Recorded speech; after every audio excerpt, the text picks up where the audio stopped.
The morning mist clung to the crystalline lake like ghostly fingers as Jackson threw the worn tennis ball across the water's surface. His German shepherd, Max, bounded into the shallows with unbridled enthusiasm, sending ripples across the mirror-like expanse of Lake Serenity. "Good boy, Max," Jackson called out, his voice echoing across the alien landscape. 3 years had passed since humanity's first contact with the Draconian Empire, and yet Jackson still marveled at the otherworldly beauty of their shared colony world. Nexus Prime. The purple-tinged sky and twin suns created an ethereal atmosphere that never failed to take his breath away. Lily emerged from their small research station, her auburn hair catching the morning light as she approached with 2 steaming cups of coffee. "You're up early again," she observed, settling beside Jackson on the grassy embankment. "Couldn't sleep," Jackson admitted, accepting the warm mug gratefully. "The peace talks are supposed to conclude today. I keep thinking about what happens next." The relationship between humans and dragons had been tense since first contact. While not openly hostile, the massive, intelligent reptilian beings had made it clear they viewed humans as inferior creatures, barely worthy of sharing the same galaxy, let alone the same planet. The current colony arrangement was more of a grudging tolerance than genuine cooperation. Max's excited barking suddenly turned frantic. Jackson and Lily looked up to see the German shepherd swimming frantically toward the center of the lake, where something small and dark was struggling in the water. "What is that?" Lily squinted, raising her hand to shield her eyes from the sun's glare. Jackson pulled out his binoculars and focused on the scene. His blood ran cold. "It's a dragon cub. It's drowning." Without hesitation, Jackson sprinted toward the water's edge, but Max was already there. The loyal dog had reached the struggling creature and was attempting to support it with his body, paddling desperately to keep both himself and the small dragon afloat. "The current's too strong," Jackson shouted, diving into the lake fully clothed.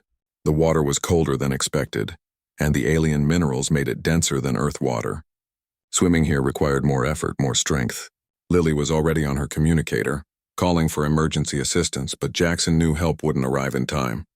The dragon cub was weakening, its small wings flailing uselessly as it slipped beneath the surface. Max dove underwater, his powerful jaws gently grasping the cub by its neck ridge, the same way he might carry a puppy. The German shepherd's training and instincts kicked in as he fought against the current, his strong legs working overtime to reach shallower water. Jackson reached them just as Max's strength began to falter. Together, human and dog managed to drag the unconscious dragon cub to shore. The creature was no larger than a house cat, its scales a brilliant emerald green that seemed to shimmer even in its unconscious state. "Is it breathing?" Lily asked, kneeling beside them. Jackson pressed his ear to the small chest, hearing a faint heartbeat but no breathing. Without thinking, he began performing mouth-to-mouth resuscitation, adapting the technique for the dragon's different physiology.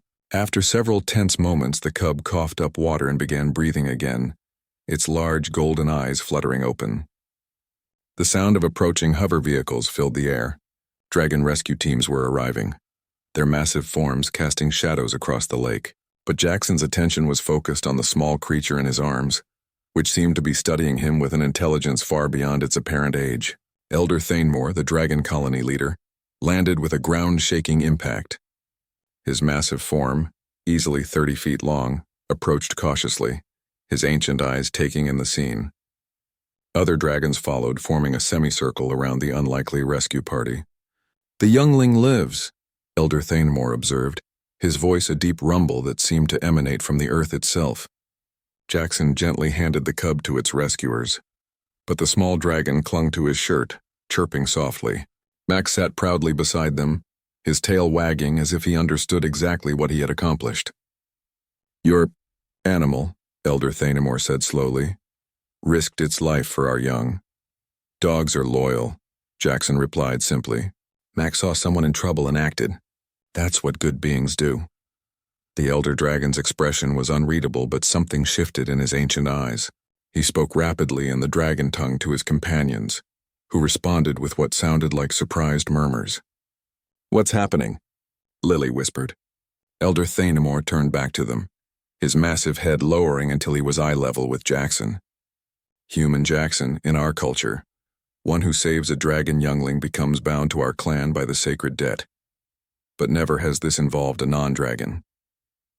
He paused, considering his words carefully. Your companion, this dog, has shown the heart of a dragon. This changes things. Over the following days, word of Max's heroic rescue spread throughout both communities. Dragons who had previously avoided human contact began visiting the research station, bringing gifts and sharing stories.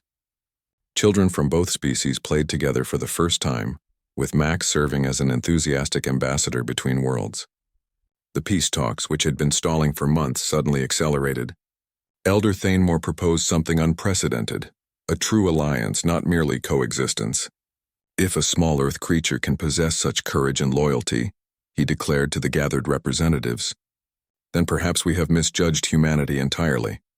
The rescued cub, named Spark by the dragon community, became a regular visitor to Jackson and Lily's station. The unlikely friendship between the young dragon and the German shepherd became a symbol of what was possible between their species. As Jackson watched Max play fetch with Spark, the dragon cub learning to retrieve sticks with the same enthusiasm as any puppy, he marveled at how a simple act of compassion had transformed everything. Who would have thought, Lily said, joining him on the porch, that first contact diplomacy would be solved by a German shepherd? Jackson scratched Max behind the ears as the dog returned with both a stick and a small dragon riding on his back.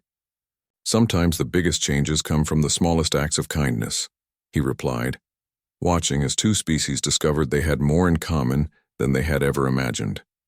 The galaxy had just become a much smaller, friendlier place.